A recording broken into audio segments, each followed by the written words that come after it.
Okay, guys, this is the video that I promised you. So if everything goes according to plan, I'm going to share a PowerPoint with you and talk you through it. So make sure that you've got your notes ready. You can stop and rewind and go back and forth anytime you want to. So that's good. But take notes while you're watching this, just like you'd be taking notes in class. Okay, let's see if that's going to be a good day and it'll let me share my PowerPoint. Let's see. Well, look at that. It's a good day. Okay, so we're going to keep talking about functions, and I'm going to basically just review domain and just domain very quickly and then kind of go forward. So take notes. Then after you've taken the notes, go back and look at the homework assignment on Canvas.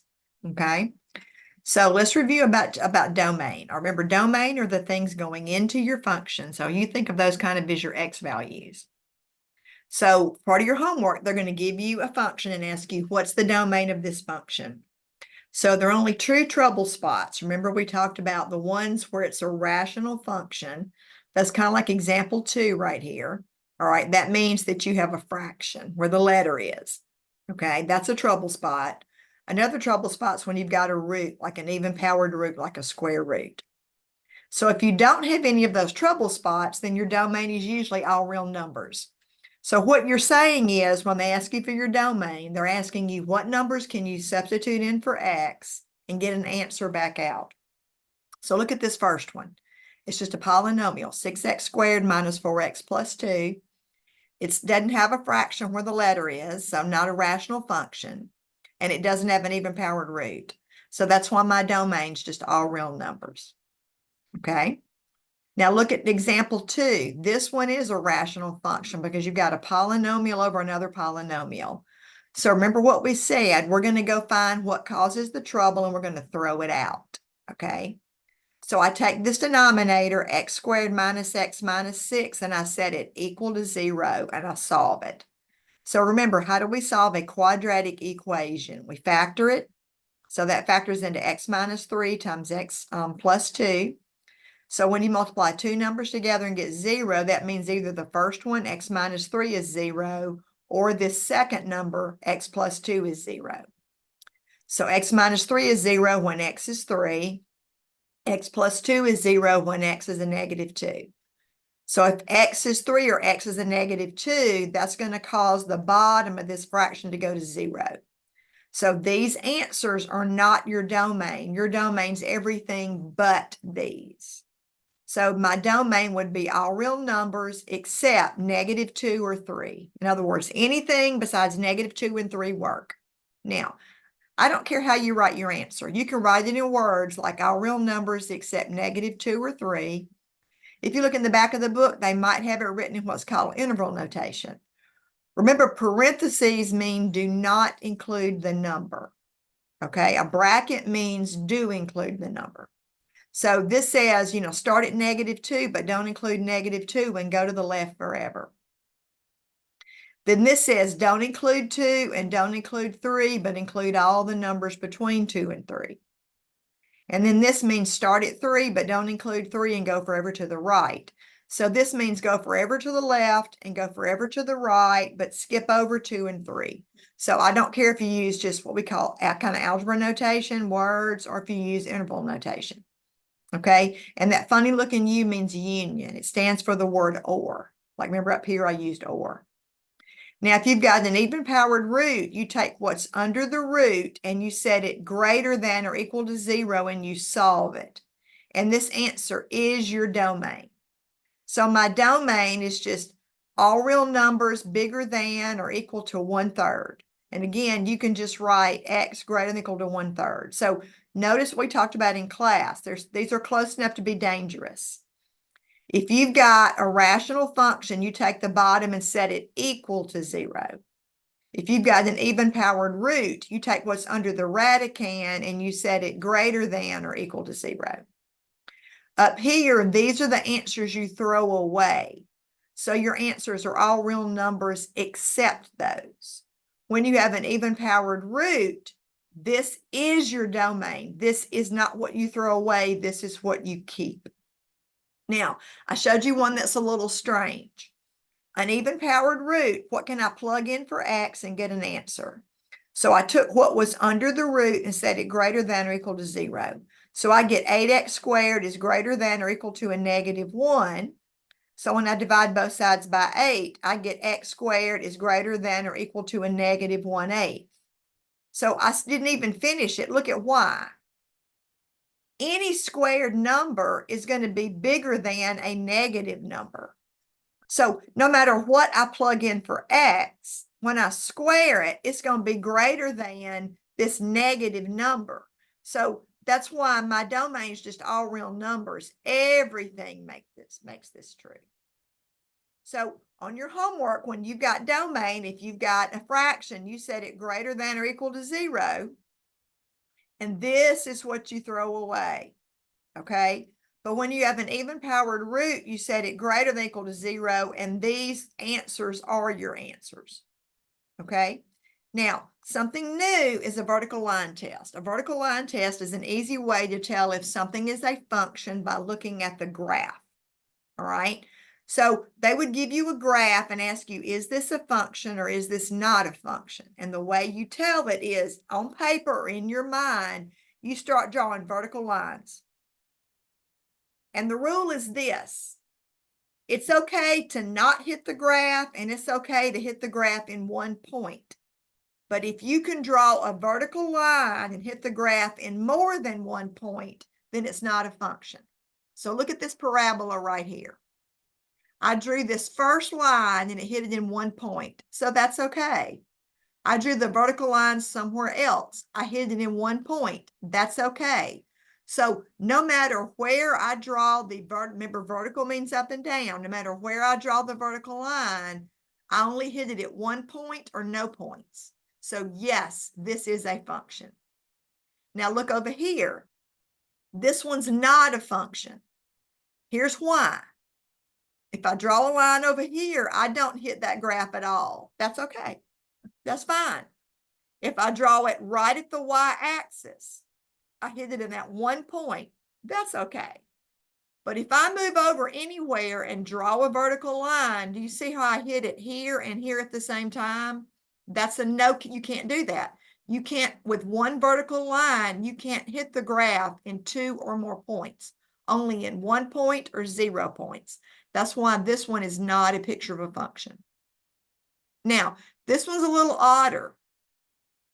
I've got open holes and closed holes. So I've got to be careful. So over here, I start drawing vertical lines. So I draw a vertical line. It doesn't hit the graph at all. That's fine. When I get over here, if I draw a vertical line right here, you say, well, that hits it in 2 places. Well, no, not really. Because remember that open hole means there's not a point there. So I hit this point and then I just hit space. So I'm still just hitting the graph at one point, one solid point. So that's okay. Here again, I hit it at one solid point. Here I hit it at one point right there. There's nowhere that I can draw a vertical line and hit it with one line at more than 1 point. So yes, this is a function. But see over here, this hole is closed and that hole is closed. So when I come right here, I would hit the graph in 1, 2 points at the same time. So that's a no. So when they ask you, when they say use the vertical line test and see if you have a function, you start on paper drawing a vertical line. If there's anywhere that you can draw a vertical line and hit the graph in 2 points at the same time, then the answer is no, it is not a function. If you draw vertical lines and you only hit it in one place at a time, that's fine. If you hit it in no places, that's fine. You just can't hit it in 2 or more places at the same time.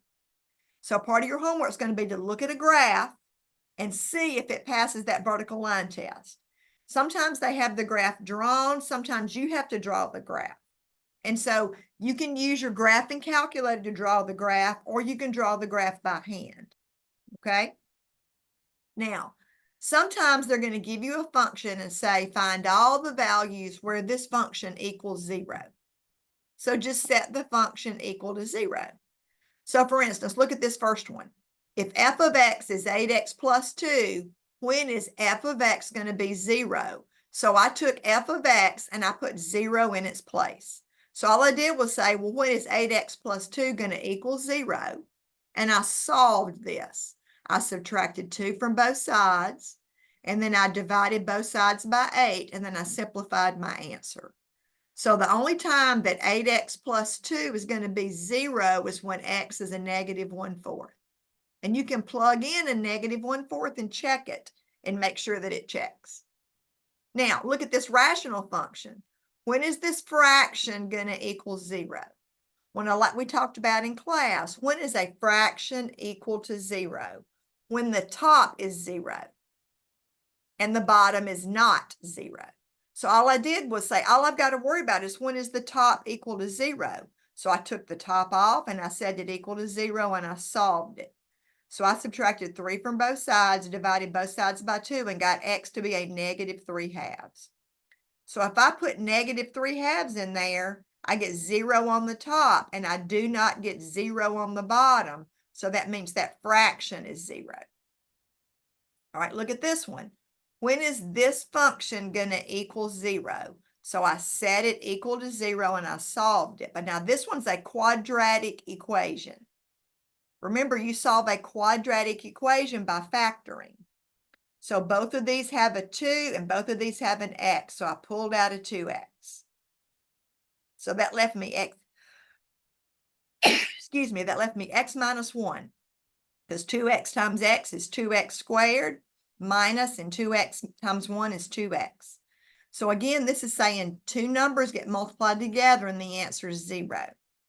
So when do you multiply two numbers together and the answer be 0? When one of those numbers is 0. So 2x could equal 0, or x minus 1 could equal 0.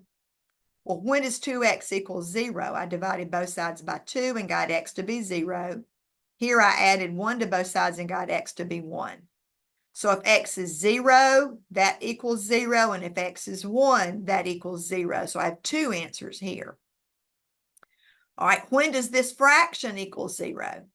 Remember what we said, a fraction equals 0 when the numerator, when the top is 0. So when does 6 equal 0? Well, 6 is never going to equal 0. So that means if this top's never going to be 0, that means this fraction's never going to be 0. So what values will make this fraction 0? No values. There's no solution to that. So if they give you a function and say, when does it equal 0? Set it equal to 0. You might get no answers. You might get one answer. You might get lots of answers. Okay, all I did was pull out f of x and put 0 in it. I just switched sides because y'all tend to like the algebra looking stuff on the left side. But you could have 0 equals 8x plus 2. You get the same answer. Okay, now let me show you what a piecewise function is. A piecewise function means a function with more than one part. Okay, and it happens all the time in the real world.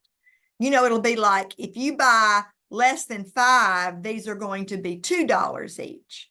But if you buy more than 5, they're going to be $3 each. So in the real world, sometimes you have, you know, different parts that you put together to make a function. So look what this one. So it's not just f of x is one thing, f of x is two things. So it's got two pieces. That's why it's called a piecewise function. Well, how do you know when to use which piece or which part? You look at the condition. This says if the x that you're substituting in is less than 0, use this 2x squared plus 1 for your piece. But this one says if the x you're plugging in is equal to 0 or bigger than 0, then this is your f of x. Now, look what this first one says. This first one says find f of 1. So notice what I'm doing. The number I'm feeding in is a 1. So how do I know whether to put it in the top or the bottom? Well, I'm plugging in a 1. X is 1. So is 1 less than 0 or is 1 greater than equal to 0? Well, of course, 1 is greater than or equal to 0. So that's why I plugged 1 into only this piece down here. Okay?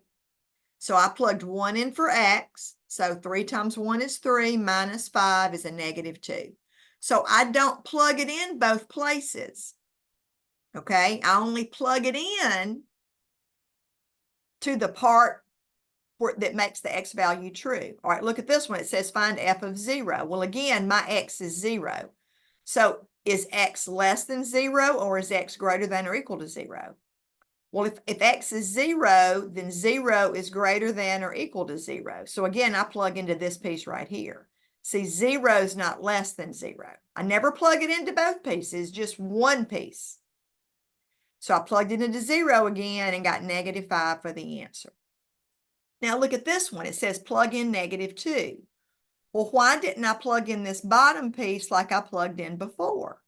Well, the reason I'm not plugging in this bottom piece is because my x is a -2, and the -2 is not greater than or equal to 0. A -2 is less than 0. So this -2 fits this condition, this top condition, so it goes into the top piece. So I plugged a -2 in this top part. And look what I did. Since I've got this squared, I have to follow my order of operations. We talked about that last time. So I've got to use exponents before I multiply. So a -2 times a -2 is a +4. And then remember, order of operations, you multiply before you add. So I followed my order of operations and got 9. Now, I don't think they have one like this in your book, but I want you to understand it. This says plug in y. Well, I don't know what to do.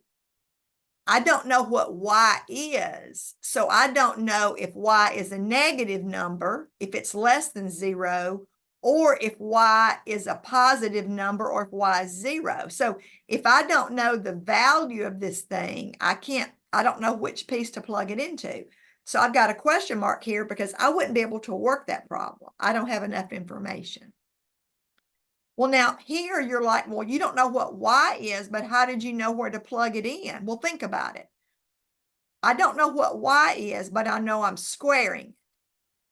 So if I square a number, I know it can't be negative. So if y was 0, 0 squared would be 0. So 0 is greater than or equal to 0. So I'd be using this bottom piece. If y was a 1, 1 squared is 1. Again, 1 is greater than or equal to 0. What if y was 2? Well, 2 squared would be 4. And again, 4 is greater than or equal to 0.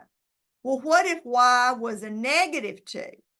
Well, think about it. When you square a -2, you get a +4, which is still greater than or equal to 0. So no matter what y is, if I square it before I plug it in, I'm going to be using this bottom piece every time. So that's how I knew to plug this y squared in this bottom piece. So when you got a piecewise function, you only plug into whichever piece this x value makes true, and you get your answer. Now, they're also going to ask you not to just plug in, but to graph them. So what you're going to have is your graph's going to be kind of two parts on the same picture. So think about it. Remember, f of x means the same thing as y. So part of your graph, y is 2x squared plus 1. Now, you're supposed to know that graph's a parabola. Part of your graph is y equals 3x minus 5. You're supposed to know that's a line. So my graph's going to be part parabola and part line. Well, how do I know which part? Well, if the x values are less than 0, you're going to use the parabola part.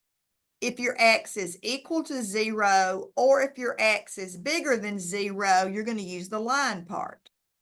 So I did two different t-tables. I did this one kind of in black and this one in green, so you can see the difference. So if I'm plugging in to this bottom part, I can only plug in 0 or numbers bigger than 0. I can't plug a -1 in here because a -1 is not greater than or equal to 0. So I plugged in 0 into this bottom piece. So 3 times 0 is 0 minus 5. That's how I got a -5. Then I plugged 1 in for x. 3 times 1 is 3 minus 5, and -2 came out. I plugged in a 2 for x. 3 times 2 is 6 minus 5 is 1. So I plotted the point 0, -5. There it is right there. I plotted the point 1, -2. I plotted the point 2, 1, and I drew my line. Now, why do I not get a whole line? Because I only get piece of a line. It stops down here. That's why it's called a piecewise function. Now, to use this top piece, I'm supposed to only use numbers less than 0. So let me explain what this little star means. So I put a -1 in there because a -1 is less than 0. So when you square a -1, you get a +1. 2 times 1 is 2, plus 1 is 3. So if you put a -1 in for x, a 3 comes out. Well, what's another number that's less than 0? So I plugged in a -2. Well, a -2 squared is 4. 4 times 2 is 8, and 8 plus 1 is 9. So I could plug in -3, -10. I could plug in a bunch of negatives. Now, here's my problem, though. I'm supposed to use any number less than 0. Well, what's the first number less than 0? I don't know. I could plug in a -1/2 or a -0.1 or a -0.01. I don't know the first number less than 0. So here's what I have to do. I put 0 in the graph and I start it. What that means is I'm going to back this graph, I'm going to back this part of this parabola up to when x is 0, but I'm not going to include it. So I'm going to draw it as what I've got as an open hole. Because if I don't, I'll have part of my graph missing. If I just started with this -1, there would be some x values like -0.1, -0.01 that I would not have included in my graph. Okay? So I have to fudge a little bit. I'm not really supposed to plug 0 in this top piece, okay? Because 0 is not less than 0. But I'm going to plug it in and see what I get out. And I'm going to draw that point as an open hole and back this graph up to that open hole. So notice, how do you know where to put the open hole? You're going to put it where it's not equal to 0, okay? So I knew I got part of a parabola, so this green is part of a parabola. I knew this black was part of a line. All right, let's do another one so I can show you. Now this one splits when x is 3. So when x is smaller than 3, I'm going to use this piece. Again, part of a parabola. When x is bigger than 3 or equal to 3, I'm going to do this line. Now, you might have part of 2 lines. You might have part of 2 parabolas. You might have part of an S-curve with a line. So each piece is separate. So again, what do I need here? Well, I went to graph this first part where y is 9 minus x squared. And I'm supposed to use numbers less than 3.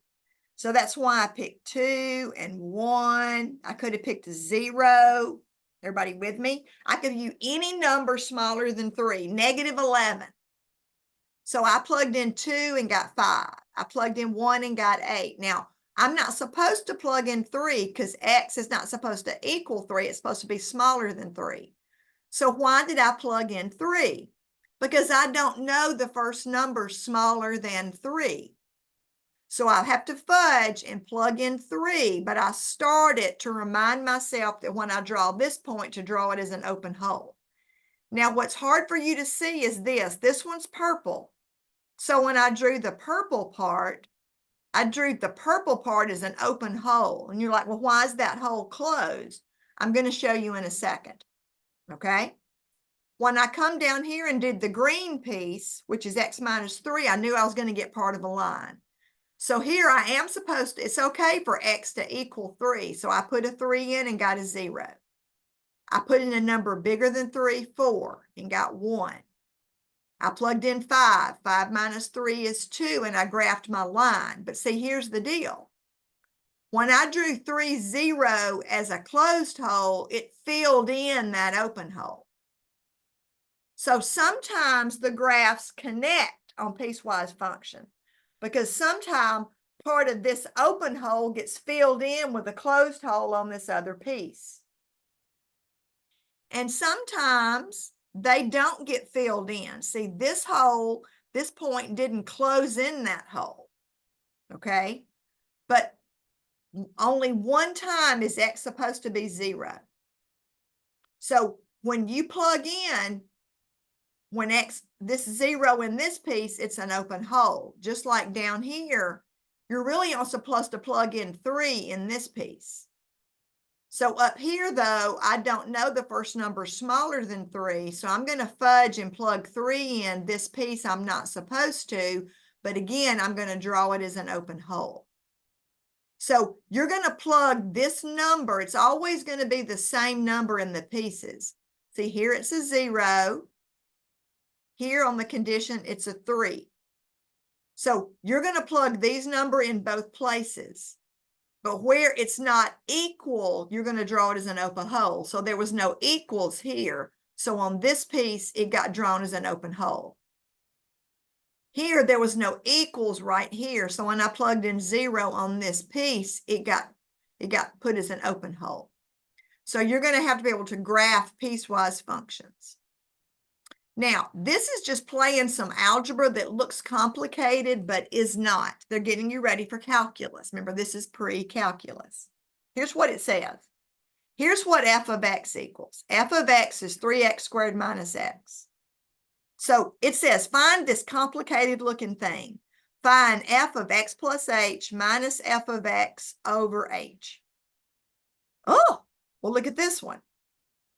This one says if f of x equals x squared minus x plus 6, find f of 3 plus h minus f of 3 all over h. Again, these look complicated, but they're not. If you take them bite by bite, it's telling you what f of x is equals. Here's what it wants you to do. It wants you to go find f of 3 plus h and save it. And then go find f of 3 and save it. And subtract them and then divide by h. Okay. We talked about this in class. What does it mean to find f of 3? That means you go to your function and you plug 3 in for x. So that's what I did down here. I went up here and I put a 3 in for x. I put it in purple. I put a 3 in for x and I put it in purple. So 3 squared is 9 minus 3 plus 6 is 12. So f of 3 is 12. So I just saved it. F of 3 is 12. Okay. Now, what about f of 3 plus h? Well, what am I going to do? Every place I see an x, right here and right here, I'm going to pull the x out and I'm going to put 3 plus h in its place. So I pull that x out and put 3 plus h. I pull that x out and put 3 plus h. And then I just expanded it to see what it equaled. So 3 plus h times 3 plus h. So I get 9 plus 6h plus h squared. Now, if you need to go to the side and put 3 plus h times 3 plus h and FOIL it out, then do that. Then I distributed that minus, so that's minus 3, and then that's minus h, and then plus 6. Well, notice what happens when I do that. 9 minus 3 is 6, and 6 plus 6 is 12. I just put them in order. I had an h squared. Well, 6h minus h gave me 5h. And then, like I said, 9 minus 3 plus 6 is plus 12. So that's as simple as I can make that f of 3 plus h. So I plugged in what f of 3 plus h was up here, and I plugged in what f of 3 was, and I put it all over h. Now look what it wants me to do. It wants me to subtract this part in the numerator. So I distributed that minus, and notice when I do that, the 12s went out. So that left me h squared plus 5h divided by h. So I factored an h out of the top. And when I did, I could divide out that h and that h. H divided by h is 1, so it left me with h plus 5, and that's as simple as I can make it. So just do each little piece separately and then put it together. All right, look at this one. What if f of x is this? Well, this looks even more complicated, but it's not. Just do each piece separately. Just go to the side and figure out what f of x plus h is. What does that mean for you to do? It means you come over here, when you see X, you pull it out and you put X plus H in place of it, like we did in class. So that's what I did. I had a 3, then I pulled the X out and put X plus H in, and it says squared, and then minus, and then I pulled this X out and put X plus H in it. And then I just expanded it. So I went to the side and did X plus H times X plus H, and I got X squared plus 2XH plus H squared. And then I distributed minus this X minus this H. Then I distributed the 3. 3 times X is 3X squared.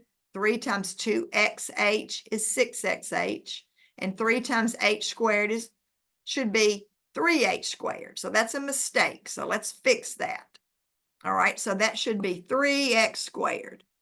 All right, so let's see if I'll fix that and send it to you on an email. So that should be 3H squared. See, I made a mistake right here. And then minus X minus H. So I need to change that to 3H squared. All right, so that should be a 3H squared. So I'm going to get down here, I'm going to have 3H. All right, so play with this a little bit more. I will fix this slide and kind of send it to you in an email. All right. So what I want you to do is go back and take notes on all of this. So make sure that you can find domains of functions. Make sure you can do a vertical line test. Make sure that you can set something equal to 0 and solve it. Get one answer, no answer, more than one answer. Make sure that on a piecewise function, you can tell whether to plug it in the top part or the bottom part by seeing what makes this true. Make sure that you can graph a piecewise function, okay?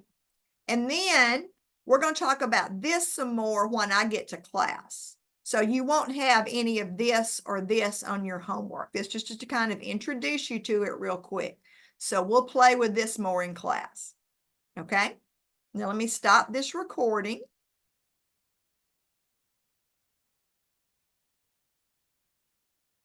All right, let's stop the share first. All right, we'll stop the recording.